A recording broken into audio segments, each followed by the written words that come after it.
ole zo pui min hlut sak tu te kan lo lang le hei pu f lal than liana mun mel tha hei kan leng phaya ani hi a sakap tam ani hi an veng te pona kom vela thalo mo an ti thinania kom turin kan bia ngoi te tong mang kan thiam silo kan thil ti hi ti lan athula monile atiama se kan nor lui dawa hei zan ina hianin ka komin du hi alom hian ka lom ve hrim hrim mai mo puthan adik khop mai chuanin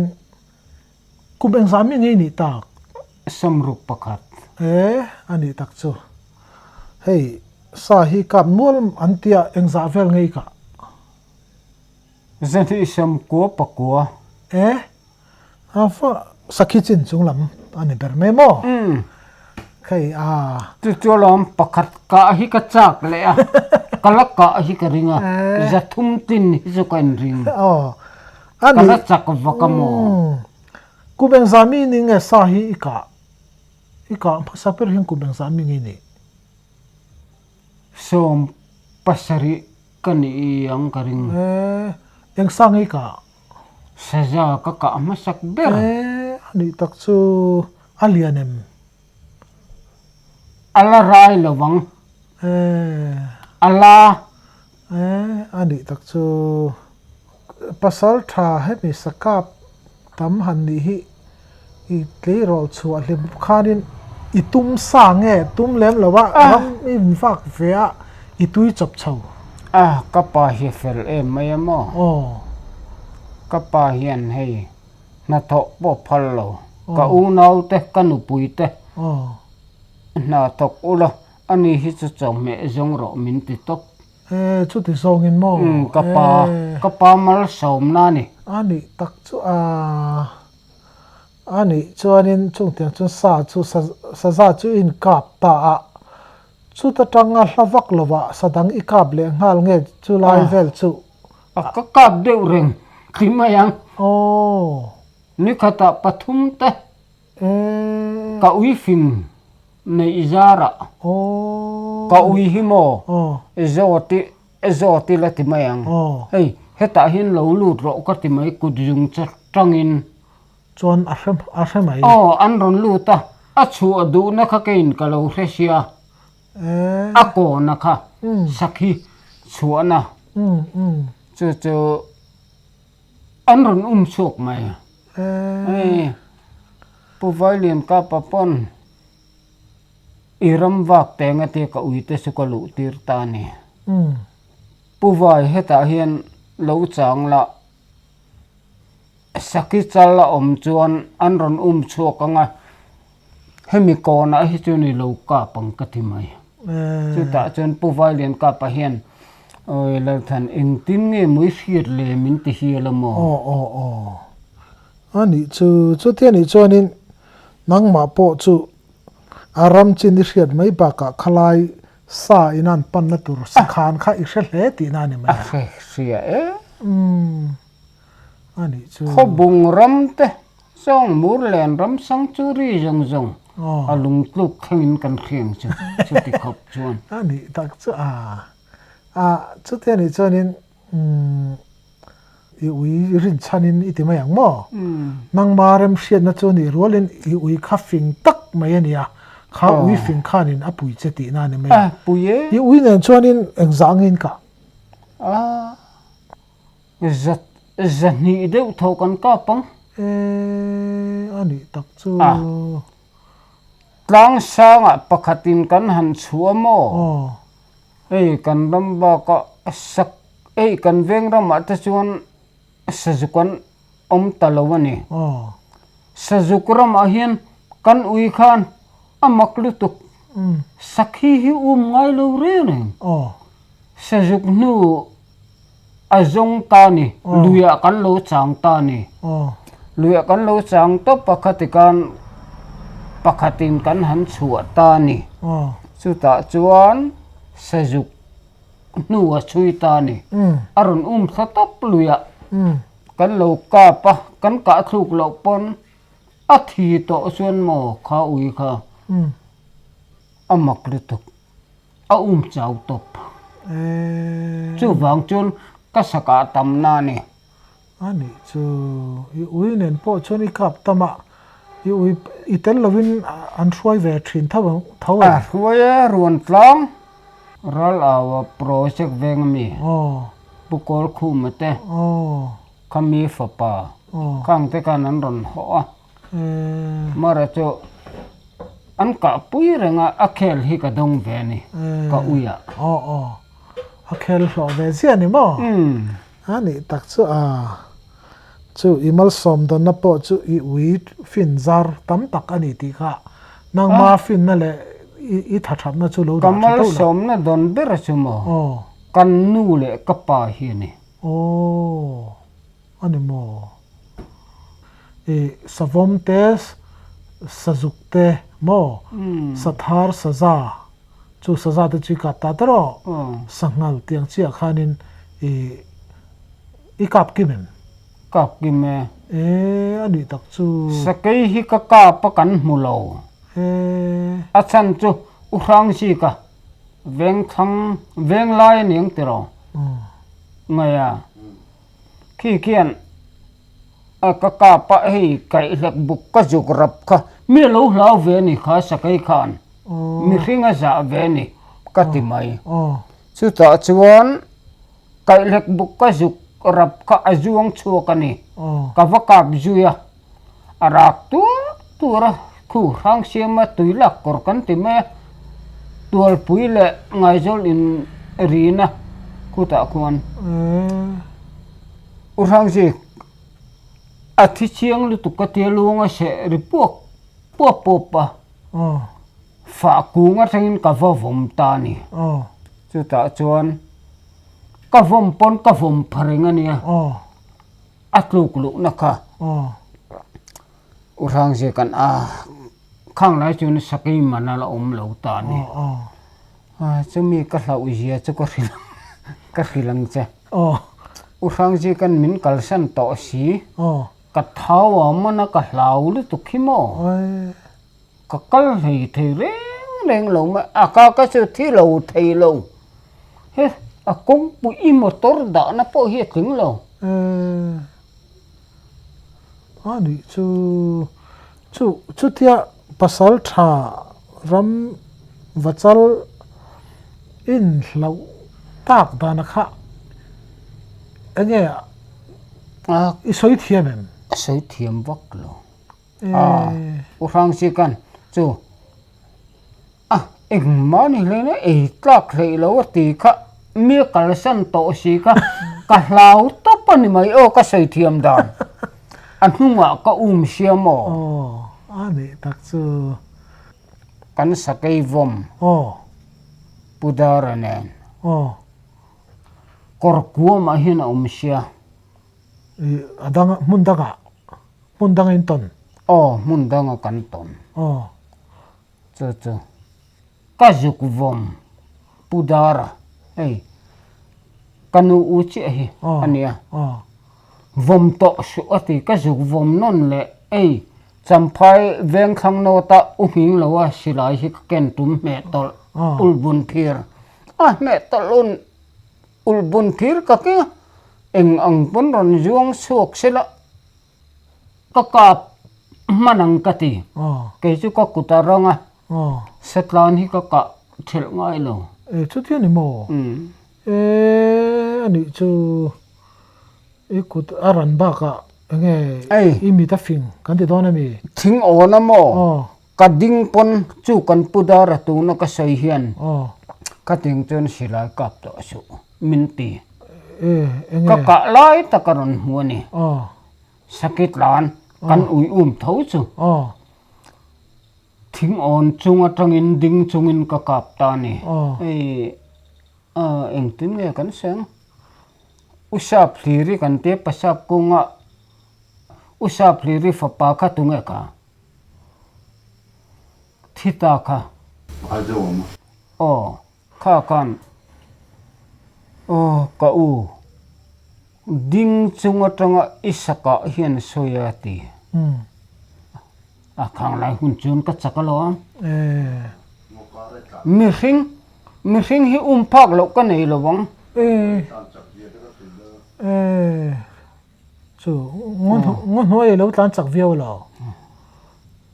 tlan sak tak ka sakit lan khal chu ka senga ural to na ui hi aneya a ui na ta ni ka silai kha mu ka lo thun ta lo ani kan chuk tir kha mu ka lo thun lo wa mo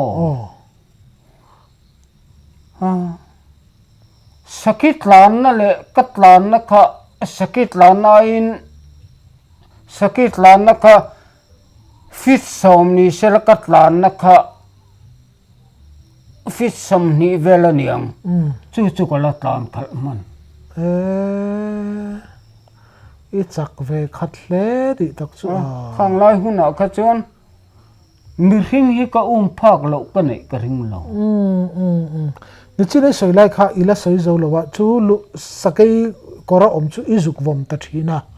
chuanin aron chuak ngam ta lo chuak ngam lo pu kapu in kanu u che hian ka roi tin san mai nga ti ani ro izuk kal katuma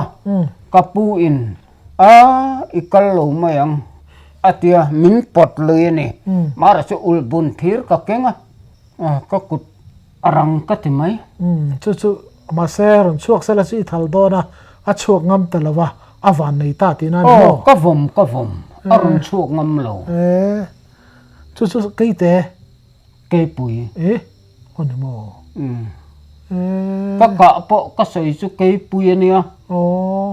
kai rak buk ka zukrap kha mi hring chu min lo jani ka ti mai kha sa kai ka ka parak tura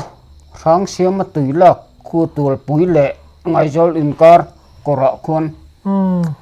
ani tak chu ani le mo uinen sa in be thina sakai han ton changa hlau em chang tan nem an hlau zia chu ka hilang cha i uite ho rein sim chuak to thoba ai ni lo thama han soite kapu ne bok pudara nen bok thaku manu laltani kan tia chumi chuan min ron khewani nu thoi ania chu kapu nen kan ria pui ani chu ta chuan arumati cái này chung kan khelo mara chu kan uite ka kari jai nuai hinan in thol avek chu lung thuka ni ta kan kham ri na kha achunga ne ya achuata ne ya banga nei to lo he sai kan ti mai kha khan abangaron khu ta ni chu uhing lo wa silai bok ka ken me tol phir bok chu khang ka chung ka lau lo hrim a si det ka nei tha lung thuk chuan ka han vom ta ni kapudar bok chun inga ngai vom sakai te vom ngai ni hlei ne ma te ni kapu me silai kolokin me tol ul bun thir ka kolo inga nge mo kan ka man long le ka ti mai khang lai hun ka chen mo ka sei ang bok ka tuan hi rang lu tu satlan hi ka thuk man lo ko nei ngai lo pudar le chu ni china usa pli ri fa pa zo thana ni mangai ka kan ding chunga ka te thing ona ka ten te ni ka man lo ko nei ngai lo ani chuanin chu sakai po chu lung chuanin lung thu chu ni han voma si det dan te chuanin I han chun bang ka sai sia kina sai kan ti mai a khu vek sia ka vom phei chen kan uite chu ka pon tho nu an lut vek ama chuan an luan rol chau ka han vom le chuan ka pon tho nu an lut vek ani tak chu nang ai nan lo hle ni mo chu lo om je te po ani chu moi te sangal ina kamong a hem te han sai zel keina chu o sanghala khan lut chobila sanghal engzangi ka ka kap tam via bang som sari vel chu ka kar karing ka sanghal mo sei ka nang han la te pakhat ro tikan panni pathum pali panga paruk pasari pariat pakua kha ka chui kom thiam ve tong hemin sa thi alor ngau mai mo apa ni na mi ni lo ale lam chau kha sei bi pakua che a ho chami lovin alor thui ani le sa kan fu huan bei tu nia chu engtingai ka dan ka ui nen bok bei a hreomem a hreom lova ka ui ten an uma an dang betta ni a sanghal huai chu mo ui nan bo hian an lo ding top chu ka juk ka pani mai an in ring tok le mo a ring tok e ani le ni chinai han soi zok among ina ron hem dan chu u ve na sangal ka nia chu ta chon mo a hliam chuya kan chui ti la an juk kap ta ni an hiama mara chu soloya u hi fing ma ngai na hianga chul lo wata ui in nei ma de niang chul lo wata uan throi ta ni atu kan uma an man ta lo wani chu ta chon min ron som ta ni ania chuan min ron som ulo ka uiten en chun kan manang ka tiani chu ta chuan ka kal du lo ka tiani min ron som ka pa hi puje matena aleng ta ni uven atu ka te ka chun min ron som ulo ka uiten en chun kan manang ka tiani chu ta chuan chu kapale nga song ta ni uve na chuan kapan min run hau chu ta chuan enga nge local ve mai tur lo mate atu atir ni ta ka chen min som sel kan man hal mai tur lom ka tia he tiangin kapan tu ma sang to su kan ve nga chuan an be sei vek che min ti ta ni min be sei vek ka van nei em mai ti mai pathian mal som na ka donga chuta chuan ka zukal ta ni ka adar hi lo kap chia ka uita chuan an mu ta nge ni an dang bet kha ka i hlek bup taka hian alu ta sia mu thei hek lo chung taka hin fa kum hi omani chumi ka zuk zuang chu kamong hi kheng ru mi lo hapa mo samal kan ka chak vak ji ni chu ka sai chuanin I a ngau chuanin a lo pir a muin zokin mo a muin mi pir phalo a muin kamong hi anor kheng duai ni tak che in fit len mo in tla po I boi veu lo ni mo khang lai hun ta chen mi sing hi ka phak lo nei ka in ring lo ani tak chu ani le ni china khanin hemi isangal ngau sei in chi ko lai lor rakha alienem ka sum ruk le ka zum thu maniang alien lut ama chu lian khata ba se lian u chu ni chu sual ni a ko hi mo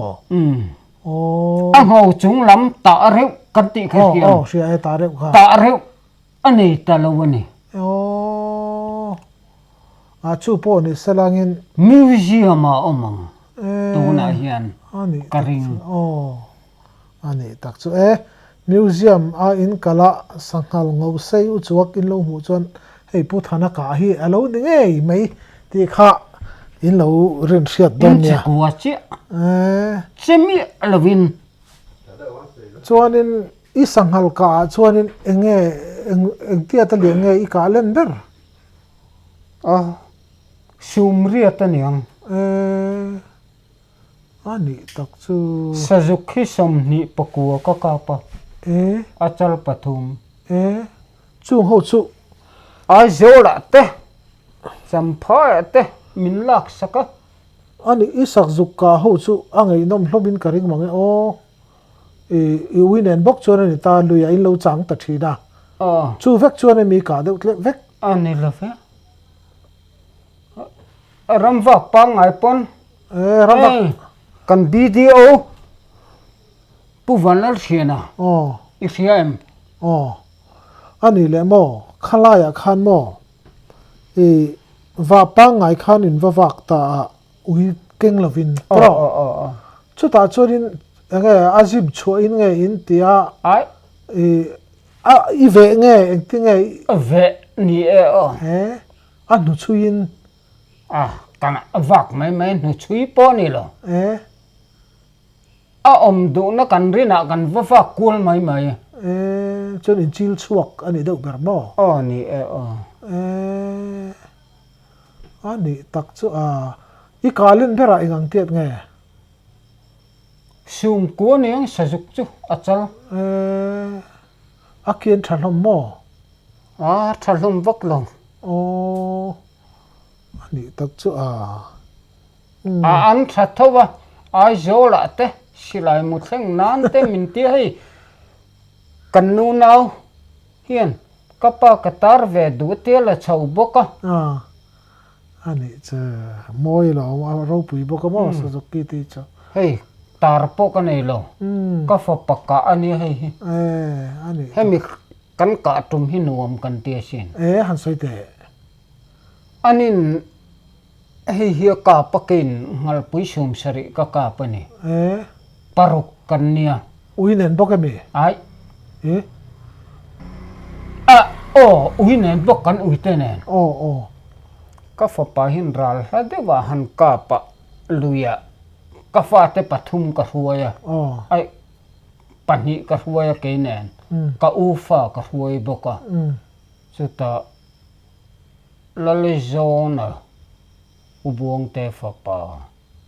ka fa pa hin phone na nei to phone la mu mal lo ne tual chang kimi na lan peng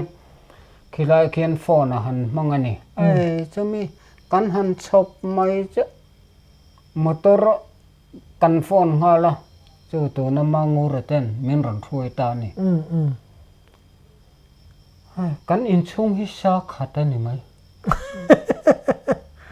ani tak chu a bo ruak po a puna chona nuam shim don ni chu anuam vok lo kan ha lu tu ko mo ani mo ke chu ko van nei kapa le kan nu khan mian choi mo em mai mo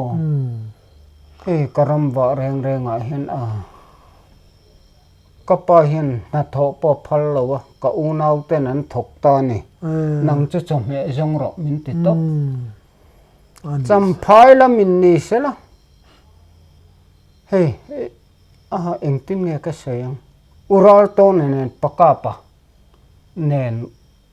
tlaya kan chang ta ni chuta chen ural to na hian akapa ni kan man lova chuta chuan koro izuk em leng on tia chuta chuan helai hi tlai si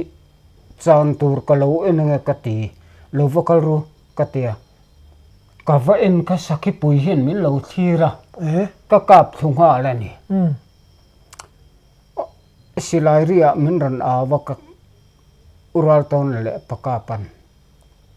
engei ka anti sakhi pui ka tia ural ton na salhiam tlan na tlang dunga khan ke kaya khung ka lo zik da ange ka tia ni ka zik da bial tanga tia ka thu ka khata ka sakhi ka kha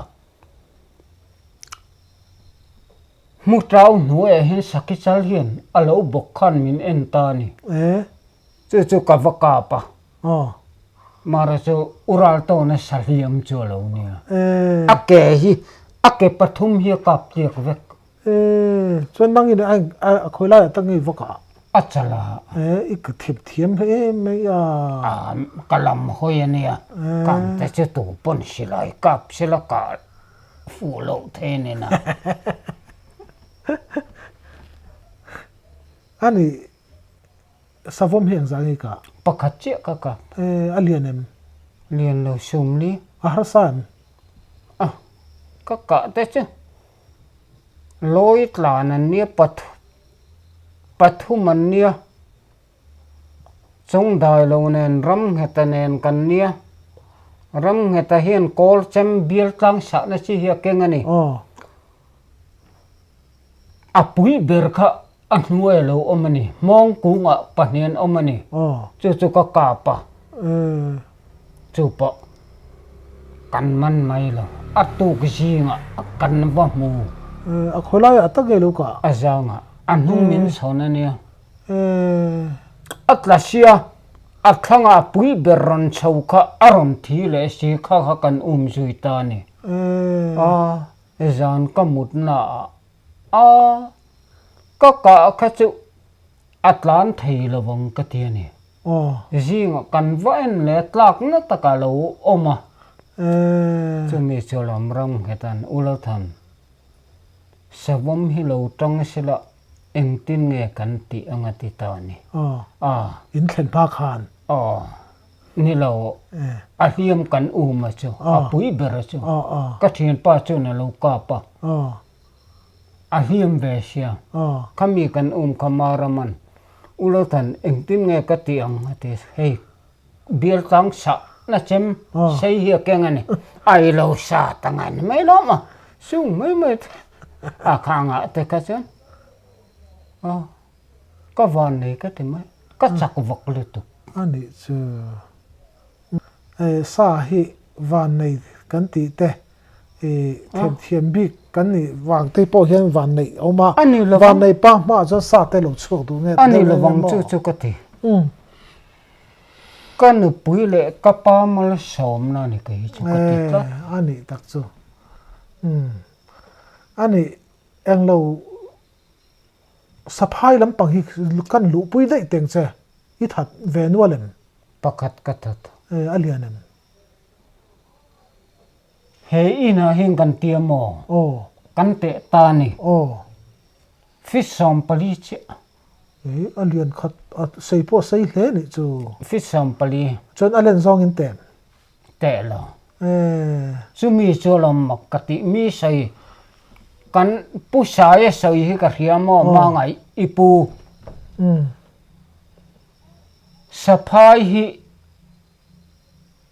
an thi to po da ila an nung le thayan ti chu mo lung thu ku mun tui kor kama kwan dai tha kan hu kliam zo ta lawani dai tha nga tang kan hu liam zo lo an nuya karola chu lam saphai makati na em ngo nga ka hinga ni rui dukin kan tham chuat ka kil lawani ta ni dap kha kan bun san ta ni kan tham chuat zong ka alo ta him vek athi to kan ngai ka chu pu saya ma ngai pu saya soi sapai te chu vol alu po vo so vekila an tal le thina ti kha ka he sui dukin ka sung mai chu bakle tuk chu nia chu thil mak tak mai te po mi tam tak hriat lo mak tak te chu omani chu sei om te se ko la riang chu sei chho zel te kha lom kan hriat du mi zot la ani le mo income je chu mi lam chu lo chu lai chu kalu chho don ani kalu chho mai zong hi engza vel ngai kang ni kata pasari te po kan kap exam vel ngi kar he rea fa in hriat danin irin danin I chiar ve kareng lawa sa lo hi chu irin danin sam ni sam thum vel chu ko ka pang ani ngoro ka zong ka chu ko hilang che han sei te ka ui nen oh kang vara kong kho kan riak ta ni ka ui nen silai mu pasari chi ka kenga pasari ka kap thata ni ka ui te khan thingan dang bet vek thing kung khata zong ka som pakhatan ni ka u le chuan liana ka u in lomaron nei ta ni ka u in chuan liana ron kenga aron englowa ka ui te khan kalsan du heklo ka thak bakha thingan om ta se noen om sia chuan lianan silai ron kenga ni pakhama silai so chu a silai kha pakhat chia puk thaya silai mu thun chop vekania pakhat apuka chu aka kan kap thap chu ti chon pariat kan kap thata ni chu ta chona thing chu kan kitta ni in va pui do zong chu in ki thuk pui chu ka sei do ka ui te paninan man fai vek som pakhat chu mi tum chon zong hei zong mei sei zong te chi kha ania ani tak chu chuanin thil mak deuh kan han soi zuka ta khan lut chawilagin hei thom mak deuh te rammi kan tiang chi deuh te then kha chuan an soi thina khang tiang ang mu emo han hriat emo han ti thei tu emo kha itong ven atong lo mara chu thing sat chu ko hria zan khuwa thing tla sat chu ka u hian I hlau lem lo mo lao lo ve ngao nge kan hamang khang thing sat mai thom mai chui ti dau ni mo ka u in i sup enang hiang at ho mai ka te khara mangura pu tham thanga khuan asat lak ka khei mir hingena thing kan sa ang hian chu bak tom ka nei lo chuan isaka khanin ngei nom deuh dang kha enge o kan han ti leng hau hu ki kapem kap lo ngau chu ka pe ai ka hlau ji chu mo ka ngau kwa chu ka malung pui hian aron thu ani amaya dum si alien sia pachal ngau ti po ka hello chu ka hlau ji ase po ka se plo kha ka chu ka hlau chu ba ka hlau ji ka je lang chenga hey bu deng khola pu je maten an bu deng kong ka bulan tarani chu mi tum po chen bu deng in ka vakal ve ni ka phu hi ka tu top ingau ka thawa chu chu ta khu ta phai chuana pu jai thangale ulal ki mate in kara kuan le ru ta hinan tarani chu po ka thau chu ngau chu katla top thau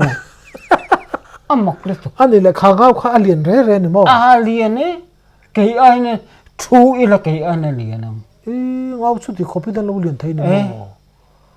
alien ne khangau ka chu ani le ngau sa te zong sa te chui ka pa enge han chuan lam turin a chak lo tiang tei nei vem zong sa hi ka fak ngau chu ka e lo wa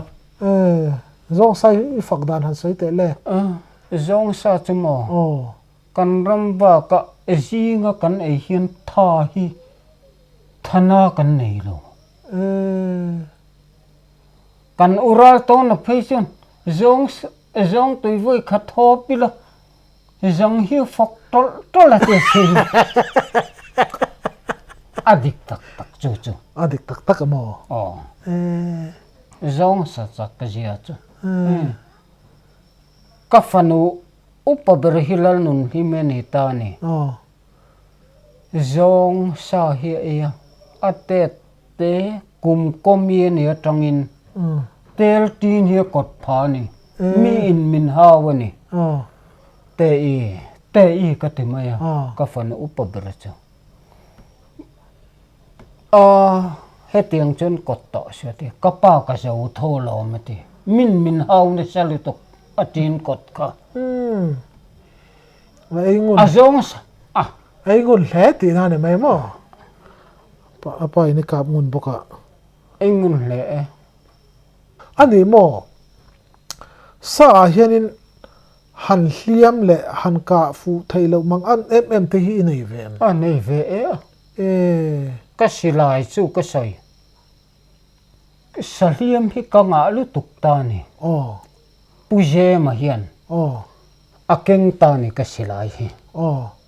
azuk kap ta ni asin lu chana akap tholo ta ni alathan isilai mor hi diklo I chu ju yang ati ta ni a chu ju ta chu tang chon saliam ka nei lo ra na nan le top to mai na mo kan silai ko mor hemi ar kha silai mu akal ding lo ti la akap na lo ka ti mai ani sa hi chu ikap tam hle a chu tia saliam in ya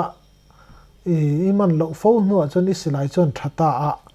a khoi la ya nge ika hlum tam ber a sak do de deuh thlang pui nge eng tin nge I han sai don a ngong tu ma ni mai a ngong moi ka deuh ber pero ka ui kha ni ta ni a ka van nei na em chu kha ni china ka sai thing dinga ding chunga ka soi ka tiang ang che khan mai sa hi mo hi lo ni shela ron tlan shela ka thiam dan ka hilang che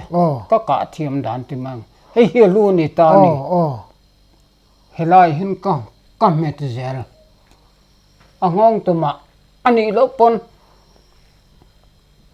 alu ka kan met man ta lo ani kan me chi khan angong ani chu ti hir chon sa ka kan pudara pon chu ka sai ding chunga kap to so ti khan champhai biala hin in ka siak ula nang ai kap thiamian om lo nga ti hir satlana mo satlan bi ka mo ani sava thlok lai ti kap tlanual tem a thlok lai lam chu ko la kap lo ti la aper chu ka per tha eng va nei ka iper tla ka pite le ngo la te re le thlok lai han tla ka ipte takin sair khar ka da avak I lo them thiam re ne chu sair khar poi lo mang thiam na sa ni chu tia te chun khung tui kul puvom puya tham kan ri jan te pon kan tham bul asakein min hela papa khatin vali na tuma loi moti kan va awa ase lo chawlan ani chu silai chu kan mu man chuang lo asake ka hey loi atia hli na tum kha sakai khan na lo rum thai ta ni kan tan chu ka mara chu kan mu man lo sakai ka chu ngoi te loi hui na va mu han ti kha ai kan an bu phun ron dai ri kha chu tian mo loi an kol veka loi kha ron bei shi lo vin an bu phun ron dai ri kha loi chuak ngai ne mo ava en kha si de ta ka nga ke ni chuan kan nei vek thawa si det kha mara chu ei loi ni lo ti aron ra ka sakai kha aron ra ta ni kan vet lan chu ka kan humi lo mak lu to a phoi zau te lu nan kan chun ko la a sakai kha kan mu lo re ai thiar fil him rang arang ve hle ni mo arang ani ang karing kha ka a nu te in han anak tuk la ma te muen mu te a kha ma po kan se re na sakai a let zong kha ka hria du wang ania a sum nga vel ni ani chu ai tha zo tha tok hle mo tur mo sakai te chu ka van ne ya urang ji ka khi veng thang no tami urang bung te ne na kan eng lo sak sangal hi angek tu tura kin ka juya urang ji kan min ron phone ai min ron awani latan ron phero ti ta mara chu ka sangal chuya ka sakai kha na lo chuya ni urang ji kan nu dang kai mu lo wem mi atia nu dang ati kha sakai nu ka lo ni ing ma ka mu le nem ka tia sakai na chui vereng kha ti ta ni urang ji kan chu ta chan katin santa chu me tum chon urang ji ka hian sakhi pania phira mu khati na phir top mai mo voi khat ka miron awa lalthan aki bung nge ka kap se he puyet lu atia chu ka han en ka puit luk na khan heta hi atlan pheralom ka tia amu phak lawa khan pachal kha lo tu mo kan ulal ki ma tu na mangura pu ki kian pania ka boka pali kan nia ken juk chal ka kap thulo rong buang an juk chal ka thulo boka kang lai te chen san tam em la ani chu in rit le hle don ani chu sakhi pali chu pali tan chun kan rit ve tho chu ta chen na lu ui min han phur tir mai su mo alu kha khang lai hu na kha chon salu hi kan ho na khel lovin konga chau si alu ui min phur tir si ama sabira kan kal mi tlan pel tum hian anti achang phai chu thin ri min ram kan ente alu ui ka phur kha an dinga an salu phur si kha kania an ding kha kading ve zel si nung lama ta tang chona ui ka riat vek sia khang lai hun ka chak vak sia chati le thine na mi ring te pak lo hi ka nai ka ring lo ho nang ni chuan in to na wangin enge hei nang ma puni soya kha ngai nom devin ka soi thiam lo ngin tiama se i soya kha ngai nom chuni tamai ni sakhi mong po kan pe zat po soi la sakhi mong i pe chu han soi te le ek ti pe thei zol buk no e tangin mo u bia ke son u bia ke anem son ulal tan kai nuwa ka sakhiron tan chu ka te ni zol buk no e tangin ka ta ni hey tu na zir ko ngate maruat ai la ruat ta in chau tu nam kong pai kha i riang te ro chu ta chon kong chawa kha na mong hi ka pet zot mai ka bo pel thin sia sakhi ka tual kho chunga sakhi chu lut khan sia chu ta chon ulal hinga te tu na an in ko ma so na chau ta ni chu ta chon ka phatalowa aron chukle ni angai bokin ka le ta pulaya te so mun siama te in pia chi an vok in bul pal so suwa kaman ngala rin oma ki papu mo ete rin oma hian a ron vota ni kaman be kha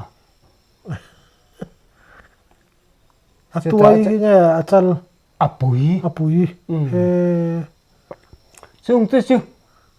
khang la hun chun ka chakani ya sakhi ka among ka pet zatet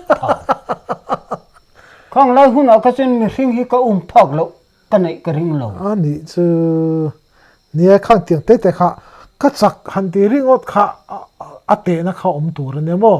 sakhi du to kan tlan de chu an chak em among ka pet pha mong pet phangat khai nia a to pa lo chuk le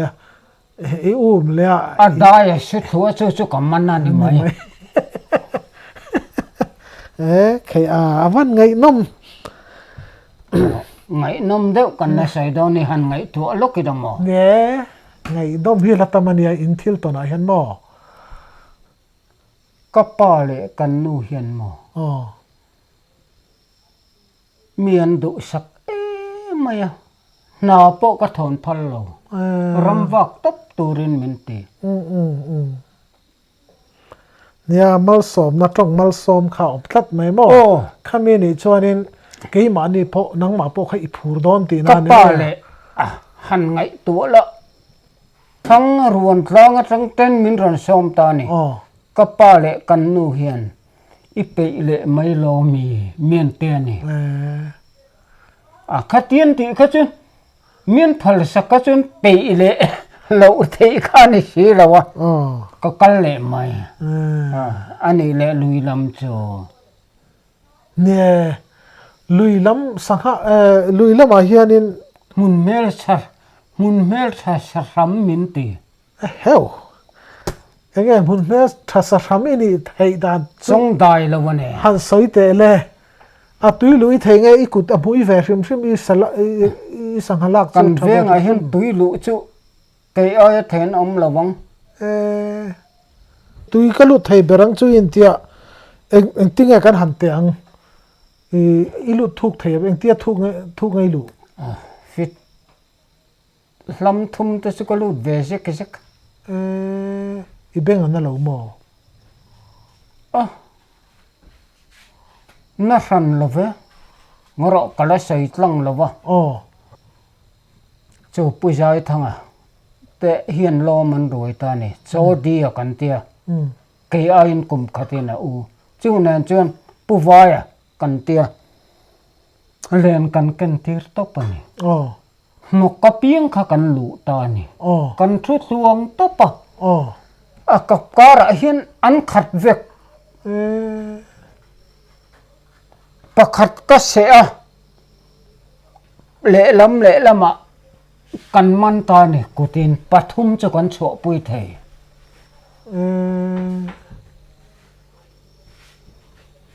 kang la hun chun sanga tam em lo kan veng tuitla kan zon pon alen kan zon pon kan dapa ke som level kan man ta ni bom mo ke som level chu enga bom thlu bom lovin len kan zong in khalaya atui tla dap chunga sangha in han man kha kudlong in man te na ni apui manga kudlong in kan man aturu sangha chu lo chu mi tum chu ni ta sangha chu ta po chun kudlong in mana a sangha sia hi eng tingai hriat dan sangha chin sangha chin a zia ka helo iman thei zon nan ka pang sangha om do nei hrat hle ti na ni mo ai ei zon nan ka mang har sa kan nia kan chung chu mo thar chung hian na hi ka pan tho phal lo ni ram wakin min ti ta ni fur chung jong hian sangha kaman ta ni len hlirin ni khata ke jeng za vel ngai man thin tam chang o lian ni khat kaman hem ber chu oi no lian somli pasari kamana beksen beksen kan ti ka chu ta chuan nga koi ke singa kaman tel chu kaman nem berani mare chu ka lo chambe ngai lo chu is han sai tang khanin tlang sam kai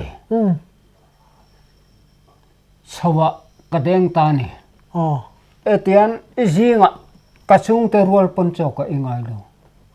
khimi hemi tui pui nar lam te hi mo kachung te rual hian chok ka ingai lo ani chu kadenga champhai ka sur koi ta ni no ka cheng saumin khang lai huna ta chen sam riat panga vela ta chen ke ai lo kan na ha poi ha boka ha sung te rualin chok ka ingai lo mara chu khalam ka chu ban sanang sang zangi ka to kala kap to som ni pali vel che ani le hebe Suzuki han ka chu ka plan lo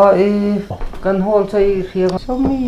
sang ta te nga lo vi ni chu ka pai min hau ka hlau wangin ka kap mai ne ka pai sai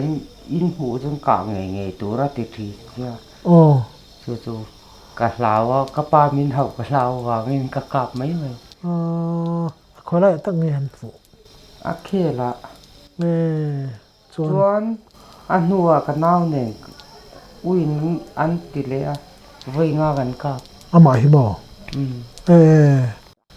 ani tak chu a voi khati han khela mi kha aru khoyam khoye wat lan thei lo mo luya ron chuk aru lan thale ti me ani tak chu i pai lo chuna sa poi lo ka the lo me bia te rama po asaka ka vapur la ani tak chu bia te lo vom dei la hi ta chi ka khoi thi no mo ani tak chu aram sakap zong chun omla si kap cheu don ani chu ka fa te kap lo ngan lo men chu satin vela anti hi rian he kan pu ania chu te ni chu kan pu satin vela kan chu na ni in kha tu te la matangin a satin vela han ni sim po kha a phua tu po khain uang nge a in chuang to ti na nia nge ti ku la kan san zan hu chui ka soi mai do na mi han soi te chu ngai no mang chu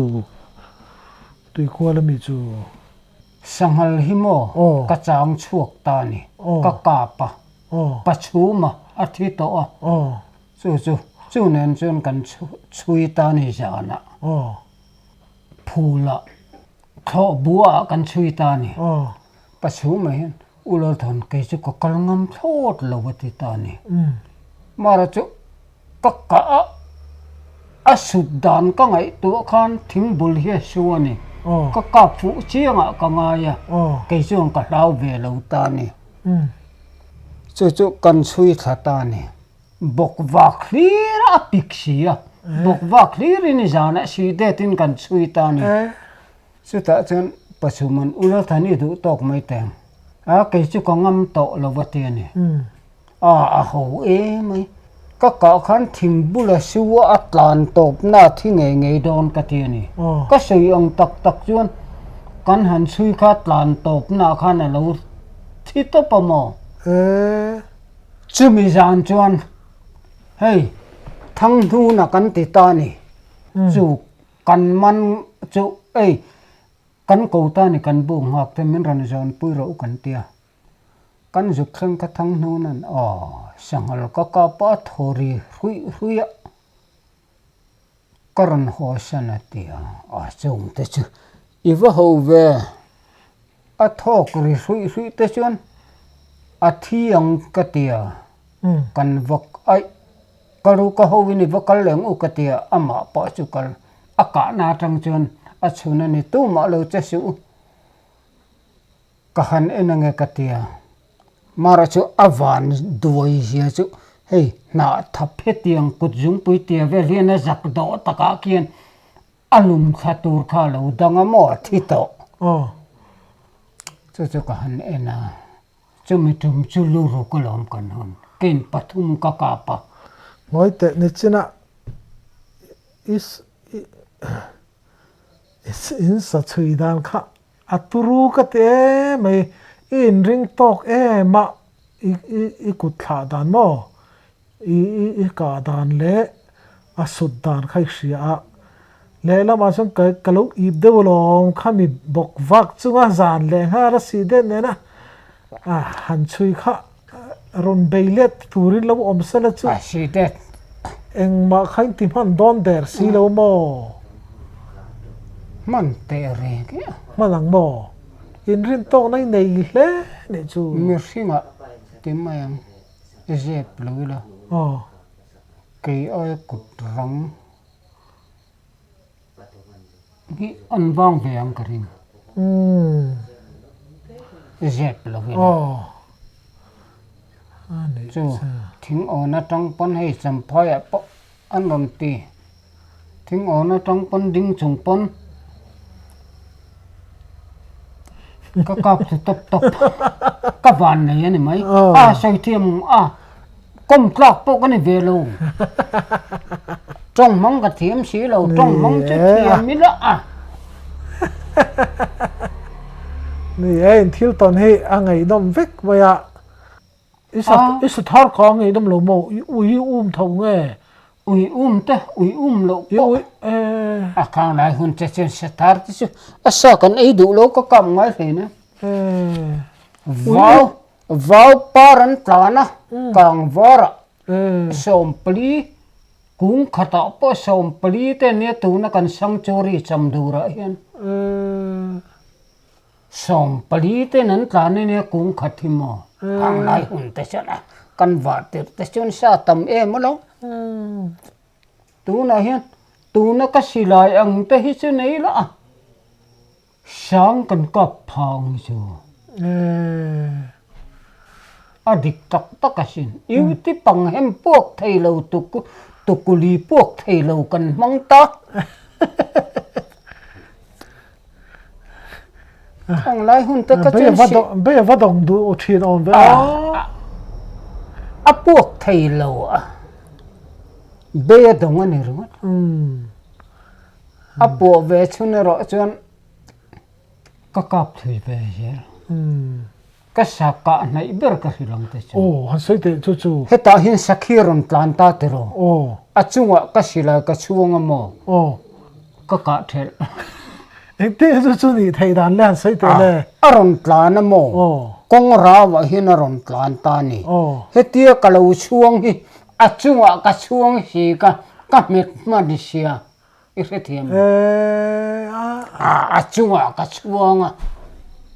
ka met man sia ka thel dai a ka thel nai beri van ni mai on ve ke a ka thel nai nom lo sakhi chunga tangin ka chuanga ka thel nai berang le mo ka nai ber ka hil leng se chung lo chu